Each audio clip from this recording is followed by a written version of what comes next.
Hey guys, I chose the Using Cultural Identity to Improve Learning article by Maureen Klaus. I chose this article because I am an ESL teacher, as you guys know, and it's just something I'm passionate about and really connects to my own action research project, which I will talk about a little bit later. So basically, this article is about a South African university that is using a westernized science curriculum. And the problem is that a lot of the students were struggling because English is not their native language. They're really struggling to perform and be invested in the curriculum because of that language barrier. So the study, or the vision and target of the study, Sager's First Steps, was to close that gap through academic language support. And they did this through also connecting the students to their Indigenous experience and cultural knowledge that they had. This article really followed the 4 steps well. I just talked about the first one. They had a very clear theory that, with these language supports, that the students would be successful.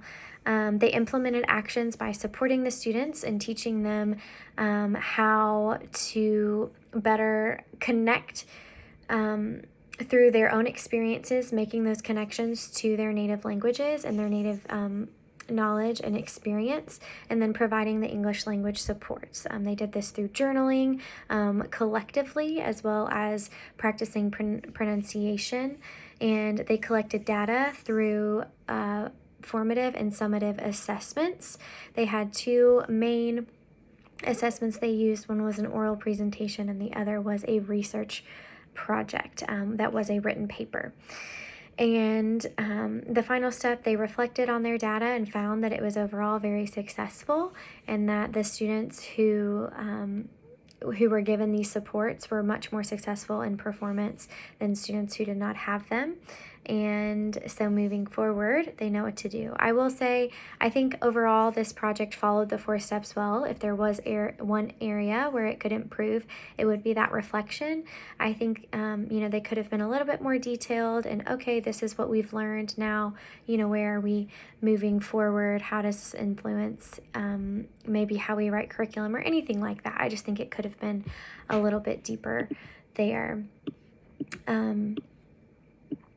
I didn't find a lot of weaknesses other than that, what I just mentioned. Again, the main findings were that with these academic language supports, the students were much more successful in the science curriculum. The lessons for me from this project is I really liked the questions that this project formed. They were all centered on the topic at hand. However, they were slightly varied. So it was really casting a wide vision as to how their language supports were influencing the students. So I really liked the way that they formulated their questions, and that just kind of makes me rethink really what we did last week in class and how I want to reflect on and move forward with my questions, my research questions, and how I can better improve those. And then also, I'm working with ESL, and that's what my action research project is going to be about. And it's really going to be about breaking down some of those cultural barriers. And this is a great example of a way to do that and to bring in students' knowledge that they already have.